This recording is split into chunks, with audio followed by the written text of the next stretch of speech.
এই কাজগুলি তো আমরা করতে দিব না, এই কাজগুলি করতে দিব না। বাট একটা জিনিস হলো একটু খেয়াল রাখতে হবে, 3 বিঘা করিডোরের ভিতরে যে ধগরাম বা আঙ্গার পোতা ওইটা পুরো পেটের ভিতরে চারোদিক দেওয়ারা, আমরা হলো একটা মাঝখানে খালি যে আমাকে একটু এইরকম একটা প্যাসেজ আছে, তো ওই জায়গায় আমাকে একটু এইটা খুব একটা আপনারা যেহেতু আমাদের দেশি সাংবাদিক আমাদের দেশের ইন্টার এগুলো একটু আমাকে ট্যাক্টফুলি করতে হয়। নমস্কার বন্ধুরা, আপনারা দেখছেন পারফেক্ট পলিটিক্স, সাদা বাংলায় রাজনীতির কথা। বন্ধুরা, মাঝখানে আবার ছুটি কিন্তু আমরা নিয়ে নিলাম এবং ছুটির পর যথারীতি আপনাদের সামনে আবারও রাজনৈতিক বিশ্লেষণ নিয়ে হাজির হয়ে গেলাম। আর এদিনের রাজনৈতিক বিশ্লেষণে যেটা ঘুরে ফিরে চলে আসছে সেটা হচ্ছে বাংলাদেশ। বন্ধুরা, আপনারা হয়তো এরই মধ্যে জানেন যে বাংলাদেশ সীমান্তে বিএসএফ কাঁটাতার দিচ্ছে, কাঁটাতারের বেড়া দিচ্ছে। আর সেই যে বাংলাদেশ সীমান্তে বিএসএফের কাঁটাতার দেওয়া, সেটায় বাংলাদেশিদের সহ্য হচ্ছে না, বাংলাদেশের ইউনূস সরকারের সহ্য হচ্ছে না।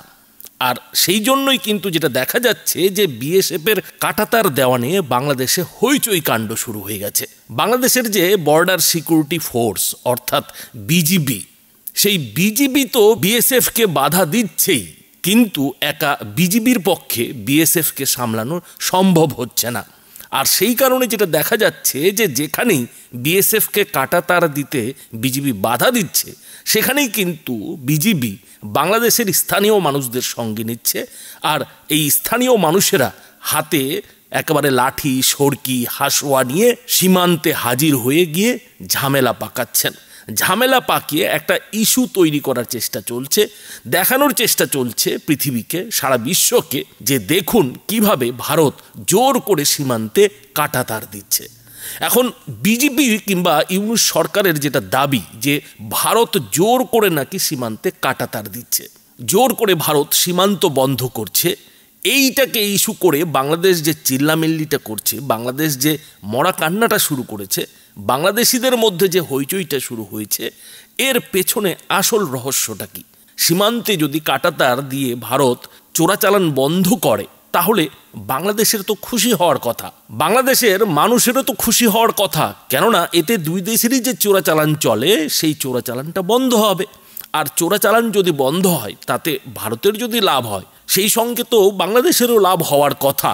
কিন্তু বাংলাদেশ মনে করছে যে না, সীমান্তে বিএসএফ যে কাঁটাতার দিচ্ছে, ভারত যে কাঁটাতার দিচ্ছে, তাতে নাকি বাংলাদেশের ক্ষতি হচ্ছে, বাংলাদেশের নাকি মানুষের অসুবিধে হচ্ছে। আর এই অসুবিধার কারণেই বিএসএফকে সীমান্তে কাঁটাতার দিতে বাধা দিচ্ছে বাংলাদেশ কিংবা বাংলাদেশের মানুষ। এখন কথা হচ্ছে যে সত্যি কি তাই? সত্যি কি কাঁটাতারের ফলে বাংলাদেশের মানুষের অসুবিধা হবে? একদম ঠিক কথা বন্ধুরা, বাংলাদেশের মানুষের সত্যি অসুবিধা হবে। আর সেই অসুবিধাটা হচ্ছে যে বাংলাদেশের চোরাচালানকারীরা ভারতে আর চোরাচালান করতে পারবে না। আর যদি চোরাচালান বন্ধ হয়ে যায়, তাহলে কিন্তু বাংলাদেশে অভাব আরও বেড়ে যাবে, জিনিসপত্রের দাম কিন্তু আরও বেড়ে যাবে। এখন আপনারা বলবেন যে এটা কি করে সম্ভব? আসলে বন্ধুরা, ভারতের সঙ্গে বাংলাদেশের ইউনূস সরকার যেদিন থেকেই পাঙ্গা নেওয়া শুরু করেছে, সেদিন থেকেই কিন্তু ভারতের সঙ্গে বাংলাদেশের যে ব্যবসা বাণিজ্য, সেই ব্যবসা বাণিজ্য বেশ কিছুটা ধাক্কা খেয়েছে, ভালো রকমই কিন্তু ধাক্কা খেয়েছে। হ্যাঁ, ভারত টনের পর টন বাংলাদেশে চাল পাঠাচ্ছে ঠিকই, সবজি থেকে শুরু করে ওষুধপত্র থেকে শুরু করে অনেক কিছুই বাংলাদেশে এখনও দিয়ে যাচ্ছে, কিন্তু আগের মতো একেবারে হাত খুলে বাংলাদেশকে কিন্তু ভারত জিনিসপত্র দিচ্ছে না।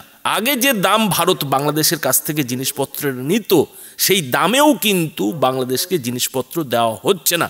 বাংলাদেশকে কিন্তু এখন ভারত থেকে চড়া দামে জিনিসপত্র কিনতে হচ্ছে, এবং সবসময় কিন্তু টাকা দিয়েও ভারত থেকে বাংলাদেশ জিনিসপত্র কিনতে পারছে না।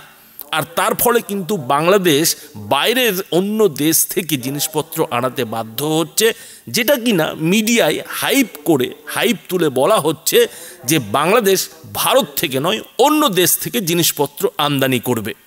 আসলে যেটা গল্প হচ্ছে যে বাংলাদেশকে কিন্তু ভারত আগের মতো জিনিসপত্র দিচ্ছে না, আর তার ফলে কিন্তু বাংলাদেশ বাধ্য হচ্ছে ভারত ছেড়ে অন্য দেশ থেকে বেশি দামে জিনিসপত্র আনতে। আর সেই জিনিসই যখন ভারতের কাছ থেকে বাংলাদেশ নিচ্ছে, ভারত কিন্তু সেই যে অন্য দেশ থেকে নিয়ে আসা জিনিসের দাম, সেই দামেই কিন্তু বাংলাদেশকে জিনিসপত্র দিতে রাজি হচ্ছে। আর এতে বাংলাদেশের সরকার, বাংলাদেশের মানুষ কিন্তু মহা বিপাকে পড়েছে যে নিত্য প্রয়োজনীয় জিনিসপত্র কি করে, কোথা থেকে তাদের আসবে। আর এর জন্য কিন্তু বাংলাদেশের চোরাচালানকারীরা একটা বড় রাস্তা বেছে নিয়েছিল, আর সেই রাস্তাটা হচ্ছে যে ভারতে সোনা পাচার করে তার বদলে জিনিসপত্র কিন্তু এই সীমান্তে যেসব জায়গায় কাঁটাতার নেই সেই সব জায়গা দিয়ে চোরা পথে জিনিসপত্র কিন্তু আমদানি করছিল। এবং এই যে সোনার বদলে চোরা পথে ভারত থেকে নিত্য প্রয়োজনীয় জিনিসপত্র আমদানি করা, সেটাই কিন্তু বিএসএফের এই যে কাঁটাতার দেওয়া, সেই কাঁটাতার দেওয়ার ফলে বন্ধ হয়ে যাওয়ার আশঙ্কা কিন্তু রয়েছে। আর সেই আশঙ্কাতেই বাংলাদেশের মানুষ কিন্তু ভয়ে কাঁপতে শুরু করেছে। কেননা কাঁটাতার হয়ে গেলে সেই কাঁটাতার পার করে ভারতীয় সীমান্তরক্ষী বাহিনীর নজর এড়িয়ে চোরাচালান করে কিন্তু জিনিসপত্র বাংলাদেশে আর নিয়ে যাওয়া সম্ভব হবে না। আর তার ফলেই কিন্তু বাংলাদেশের স্থানীয়রাই, মানে সীমান্তে যারা বসবাসকারী বাংলাদেশি, তারাও কিন্তু বিএসএফের এই কাঁটাতারে বাধা দিচ্ছে। আর এই অবস্থায় দাঁড়িয়ে বাংলাদেশের ইউনূস সরকারের কাছে যেটা মুশকিল হয়েছে যে কাঁটাতার দেওয়া কি করে বন্ধ করবে। ভারতের এই যে কাঁটাতার দেওয়ার পরিকল্পনা, সেই পরিকল্পনাটা কি করে ঠেকাবে। তো সেই নিয়েই কিন্তু এদিন বাংলাদেশের যিনি হোম অ্যাফেয়ার্স, স্বরাষ্ট্র বিষয়ক উপদেষ্টা বা মন্ত্রী, সেই মন্ত্রী কিন্তু এদিন একটি সাংবাদিক বৈঠক করেছেন। আর সেই সাংবাদিক বৈঠক করতে গিয়ে তিনি কিন্তু একেবারে স্বীকার করতে বাধ্য হয়েছেন যে ভারত যে সীমান্তে কাঁটাতার দিচ্ছে, সেই কাঁটাতার দেওয়ার অধিকার কিন্তু ভারতের রয়েছে।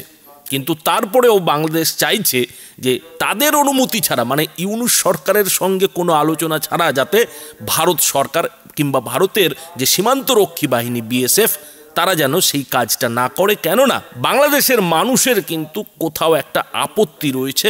আর ইউনূস সরকার যদি সেই কাজটা করতে দেয়, বিএসএফকে যদি সীমান্তে কাঁটাতার লাগাতে বাধা না দেয়, তাহলে কিন্তু বাংলাদেশের মানুষের কাছে ইউনূস সরকারের মুখ পড়বে। বাংলাদেশের মানুষ কিন্তু সেই হাসিনা সরকারের মতোই বলতে শুরু করবে যে ইউনূস সরকারও ভারতের কাছে বিক্রি হয়ে গেছে, ভারতের ভয়ে কিন্তু মুখে কুলু পেটে রয়েছে।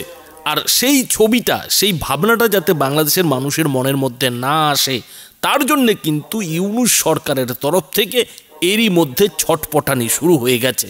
আর সেই ছটফটানিটা এমন জায়গায় দাঁড়িয়ে গেছে যে শেষ পর্যন্ত বাংলাদেশ থেকে একেবারে দিল্লি ছুটে আসছে ইউনূস সরকারের প্রতিনিধিরা। আর এ নিয়ে কথা বলতে গিয়ে সে দেশের মন্ত্রী ঠিক কি বললেন, কিভাবে তিনি এই যে বিএসএফের কাঁটাতার দেওয়া, সেই কাঁটাতার দেওয়া নিয়ে বাংলাদেশের মিডিয়াকে শান্ত করার চেষ্টা করলেন, বন্ধুরা দেখুন। বাংলাদেশ ভারতের মধ্যে যে সীমানা নির্ধারণ এবং উভয় দেশের সীমান্ত রক্ষী বাহিনীর সাথে আমাদের এই পর্যন্ত টোটাল 4টা আন্ডারস্ট্যান্ডিং এর আমাদের একটা সমঝোতা স্বাক্ষর হয়েছে। এই স্বাক্ষরগুলির ভিতরে একটা প্রথম ছিল যে 1975 সালের যে 150 গজের ভিতরে কেউ কোনো প্রতিরক্ষা সামর্থ্য, মানে ডিফেন্স পোটেনশিয়ালিটি আছে, এই সব জিনিস কেউ করতে পারবে না। 2 নাম্বার ছিল শূন্য লাইনের থেকে 150 গজের ভিতরে কোনো উন্নয়নমূলক কাজ করতে গেলে একে অপরের থেকে সম্মতি নিতে হবে, কোনো সম্মতি ছাড়া তারা এই কাজটা করতে পারবে না। 3 নম্বরে ছিল ভারত কর্তৃপক্ষ বাংলাদেশ ও ভারতের মধ্যে বিদ্যমান 4156 কিলোমিটার সীমান্তের ভিতরে 3271 কিলোমিটার স্থানে তারা অলরেডি কাঁটাতারের বেড়া দিয়ে ফেলছে। বাকি রয়েছে হলো 8885। আমি আবার বলছি, 4156 কিলোমিটার সীমান্তের ভিতরে 3271 কিলোমিটার স্থানে তারা কাঁটাতারের বেড়া দেওয়া সম্পন্ন করছে। বাকি আছে 885। এখন হচ্ছে কি আমাদের এখানে এই বিগত সরকারের আমলে 2010 সাল থেকে 2023 সালের ভিতরে এরা কতগুলি অসম কাজ, যেটা মানে ইন্ডিয়ার করা উচিত হয় নাই, বাট আমাদের এই আগের সরকার তাদের এখানে কতগুলি একটা সুযোগ দিয়েছে। এই সুযোগের ভিতরে এলো তারা প্রায় 160টা স্থানে মানে এক লেয়ারেলা কাঁটাতারের বেড়া দিছে, একটা ঝামেলা আছে। তারপর আবার 78টা স্থানে এখন পর্যন্ত আরেকটা ঝামেলা রয়ে গেছে। আর 5টা স্থানে আপনারা দেখছেন যে চলমান যেটা ঝামেলা দেখা দিতেছে, একটা হলো যে চাঁপাইনবাবগঞ্জে একটা, আর একটা হলো ওই 3 বিঘা করিডোরের ওখানে, আর একটা হলো নওগাঁয় একটা পত্নীতলার ওখানে একটা আছে, আর একটা হলো বুঝি কি লালমনিরহাটে। এই জায়গাগুলিতেও কিন্তু এই রিসেন্টলি একটুখানি সমস্যা দেখা দিছে। তো আমাদের বিএসএফ আর এই বিডিআর এর ভিতরে, বিজিবির ভিতরে একটা আলোচনা হয়েছে এবং আমাদের বিজিবি খুব শক্ত অবস্থান নেওয়ায় তারা এই জায়গা থেকে কাজ বন্ধ করতে বাধ্য হয়েছে। কিন্তু এখানে একটা বড় সমস্যা হয়েছে, যেহেতু আগের সরকার এখানে কিছু কিছু জায়গায় তারা ইন রাইটেন তারা লিখিত দিয়ে গেছে, এই জায়গায় এটা করতে পারবা, এই জায়গায় এটা করতে পারবা, বাট যেগুলি তাদের দেওয়াটা উচিত হয় নাই। এর ভিতরে একটা বড় সমস্যা দেখা দিচ্ছে হলো আপনাদের 3 বিঘা করিডোরের ওখানে। যে 3 বিঘা করিডোরটা জানেন আপনারা, ওইটা ওই 74 সালে কিন্তু যে বেরুবাড়ি চুক্তি হয়েছিল, ওই বেরুবাড়ির চুক্তির সময় কিন্তু আমরা কিন্তু বেরুবাড়ি দিয়ে দিছি, আমাদের পার্লামেন্ট এটা রেটিফাই করছে। আর ইন্ডিয়ান আমাদের এই প্যাসেজটা দেওয়ার কথা ছিল, ওই ওখানে যাওয়ার করিডোরটা, কিন্তু ওই করিডোরটা ছিল কেবল পারপেচুয়াল, মানে সারা জনমের জন্য এটা আমাদেরই থাকবে। কিন্তু আমরা দিয়ে দিছি, কিন্তু ওরা পার্লামেন্টও রেটিফাই করে নাই, এই জায়গাটা আমাদের দেয়ও নাই। এরা করছে নাকি এটা মাঝে মাঝে করে, আগে ছিল 1 ঘন্টা খুলতো 1 ঘন্টা বন্ধ করতো, তারপরে একবার 6 ঘন্টা খুলতো 6 ঘন্টা বন্ধ করতো, তারপরে রাত্রে পুরাটাই বন্ধ থাকতো। পরে লাস্ট অফ অল এরা পরে 2010 সালে একটা চুক্তি করা হয়, এটারে বলা হয় যে এটা পুরাটা আমরা সব সময় 24 ঘন্টা খোলা থাকবে, ইউজ করতে পারবো। কিন্তু এটার পরিবর্তে একটা বিরাট ঝামেলা করছে, ওই যে আমাদের যে জায়গাটা আছে যে অঙ্গরপোতা এখন দাহাগ্রামে, ওখানে ওই 0 লাইনের উপরে বলছে যে তারা দিতে পারবে। 0 লাইনের থেকে যে 150 গজ দূরে যে কাঁটাতারের বেড়া দেওয়ার কথা, বাট ওই জায়গার ক্ষেত্রে দিয়ে দিছে যে 0 লাইনের উপরেই তারা কাঁটাতারে মানে ফেন্স করতে পারবে। এই জন্য এখানে একটা বড় ধরনের সমস্যা হচ্ছে। এখানে ওরা ওখানে ফেন্স করতে গেলে আমরা বাধা দেয়, বাট লিগেলি আমাকে বাধা দেওয়ার নাই, যেহেতু আমরা অলরেডি এটা এখানে সিগনেচারি আমরা সাইন করছি। এখন এখানে 2 ধরনের সমস্যা, যদি আমরা ওখানে বেশি দিলে তোরা আবার ওই প্রবেশের ক্ষেত্রে একটা ঝামেলা করে। বর্ডারের অবস্থা ছিল এরকমই মোটামুটি, কিন্তু আমাদের সেই বিজিবির সাথে আমাদের জনগণ খুব শক্ত অবস্থান নেওয়ায় এরা কিন্তু অন্যান্য জায়গা থেকে কাজ তারা বন্ধ করতে বাধ্য হয়েছে। এই জন্য আমি বিজিবি এবং আমার বাংলাদেশের জনগণকে আমি অনেক অনেক ধন্যবাদ জানাই যে তাদের এই শক্ত অবস্থানের জন্য। প্লাস আমি আপনাদের মাধ্যমে ওই জায়গায় যারা সাংবাদিক আছে তাদেরও ধন্যবাদ জানাই, তারা এই জিনিসটা কিন্তু ভালোভাবে ফুটাই উঠিয়েছে যে এইটা আমাদের বিজিবি এবং আমার জনগণ খুব ভালোভাবে এটা করছেন, এবং আমাদের সাংবাদিকরাও কিন্তু এতে আমাদের পূর্ণ সহায়তা করছে। এইটাই ছিল আজকে ইসের মেইন আলোচনা। আর অন্যান্য আইন শৃঙ্খলা,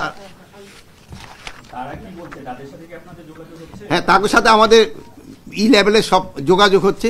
ইভেন আমরা এটা ফরেন মিনিস্ট্রি তো জানিয়েছি, হয়তো ফরেন মিনিস্ট্রি তাদের ওই হাই কমিশনারকে ডাকেই আজকে কি কালকে হয়তো বলতেও পারে যে এটার ব্যাপারে কি করবে। এই মুহূর্তের অবস্থা কি আজকে এখনো অবস্থা মোটামুটি কাজ বন্ধ এখনো কাজ বন্ধ। একটু স্পেসিফিক বলা দরকার যে কোন জায়গাটায় কাজ হচ্ছে এবং কোন জায়গাটা বন্ধ হয়েছে। কাজ বন্ধ হয়েছে ওই যে 3 বিঘা ওই যে করিডোরের ওখানে ওই জায়গাটা কাজ বন্ধ হয়েছে। তারপরে তোমার ওই যে পত্নীতলা যেটা আছে ওইটারও কাজ বন্ধ হয়েছে। নওগাঁর যে আছে ওই জায়গারও কাজ বন্ধ, মানে যে কয় জায়গায় কাজ শুরু হয়েছিল সব কটা জায়গায় কাজ বন্ধ আছে। এটা কি 5ই আগস্টের পরে? এটা এই যে কয়েকদিন এই যে 6টা নাম বলবেন একটু, হ্যাঁ 6টা নাম কোন কোন জায়গা? 92টা জায়গা এই যে লাস্টে যে শুরু করছিল যে এটা হলো 3 বিঘা করিডোরের ওখানে একটা, তারপরে হলো পত্নীতলা ওই জায়গা না নওগাঁর পত্নীতলা একটা, আর একটা হলো লালমনিরহাটে।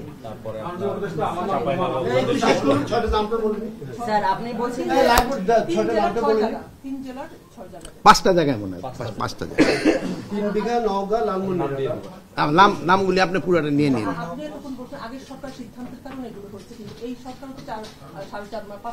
এই সময় তো এগুলি তার করতে যায় নাই, এতদিন তো তারা এই যে আন্ডারস্ট্যান্ডিংটা হয়েছে এটার তো তারা কাজ করতে যায় নাই, এরা তো কোনো এখানে কিছু করে নাই। এই জন্য তো আমরা ভাবছিলাম তারা আর করবে না, হয়তো যেহেতু এটা ইলিগেল একটা সুবিধা নিছে এই সুবিধাটা আর নিব না।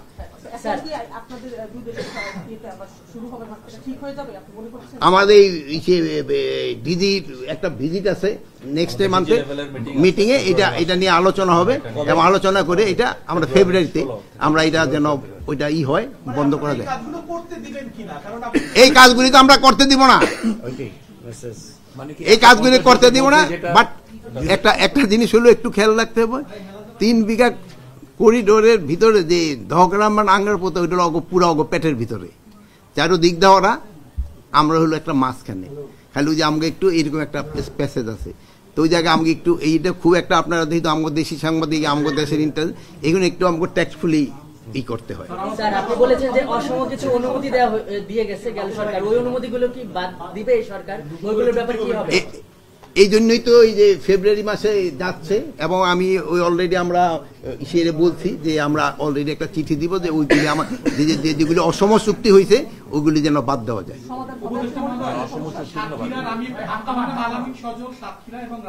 আপনি কি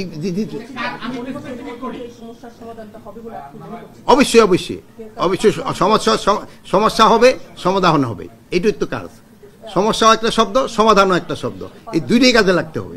সাতক্ষীরার কাকডাঙ্গা যে গ্রাম আমাদের, সেই কাকডাঙ্গার মাঝখানে সোনাই নদী, নদীর ওপারে তারা নাইট ভিশন ক্যামেরা বসিয়েছে, বৈদ্যুতিক সুরক্ষার যে বেড়া সেটি তারা স্থাপন করেছেন। আমরা বেশ কিছু গণমাধ্যমে সেখানে দেখছি, ভারতীয় গণমাধ্যমে উচ্চ প্রযুক্তির বৈদ্যুতিক তার তারা সেখানে লাগিয়েছে। এই বিষয়ে আসলে আপনাদের পক্ষ থেকে কোনো জানানো হয়েছে কিনা, আপনারা কি আমরা আসলে কি বলতে চাই? শোনেন, এটার ক্ষেত্রে আমি আপনি বলছি যাই, এই যে শোনেন, সাতক্ষীরা ক্ষেত্রে হলো নদীটার মাঝপথ হলো আপনারই বর্ডার। সাতক্ষীরা যে এইটা ওটা নদীর মাঝপথ হলো, এটা অগপারে এই যে এই জিনিসগুলি ওরা একটা ঝামেলা করছে। অধিকাংশ ক্ষেত্রে শৈলটাকে অধিক দূরত্ব কাটা তারা বেড়ানোর সুযোগ থাকা সত্ত্বেও কোনো করে নাই।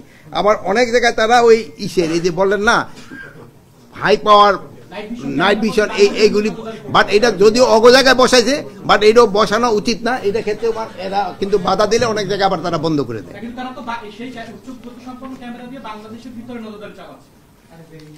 এখন যদি 150 গজের ভিতরে হইলে 150 গজের বাইরে হইলে তো তারা করবে।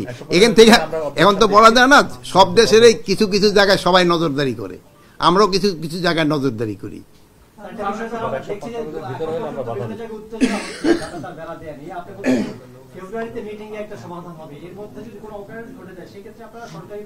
এই জন্য এই যেন অকারেন্স না ঘটে, এই জন্য তো আজকে ফরেন মিনিস্ট্রিতে বলা হয়েছে, গতকাল ফরেন অ্যাডভাইজার আজকে ইসেরে ডেকে ফরেন সেক্রেটারি অথবা ফরেন অ্যাডভাইজার ইন্ডিয়ান হাই কমিশনারকে ডেকে বলবে। আমাদের বর্ডারে প্রচুর শক্তি আছে এবং আমার জনগণ হলো আমার বড় শক্তি। মানে কঠোর বলে আমরা তো কঠোরই, আমাদের জায়গা দিব না, এতে আবার কঠোরের কি আছে? আমার জায়গা আমি কঠোর থাকবো না মানে কি? হেনি কি কই মানছে নিতে বন্ধ করে দিছে? এখন হলো কি তারা বিভিন্ন জায়গায় তো সমস্যা করার চেষ্টা করবে, বাট আমরা যেভাবে হোক ছলে বলে কৌশলে যেইভাবে ওই সমস্যা সমাধান করবে। মাননীয় উপদেষ্টা, একটা শিখ মহল নিয়ে যে একটা হয়েছে এবং সমস্যার সমাধান হয়েছে আমরা জানি, এই সমস্যাগুলো কি সেই শিখ মহল কেন্দ্রিক? না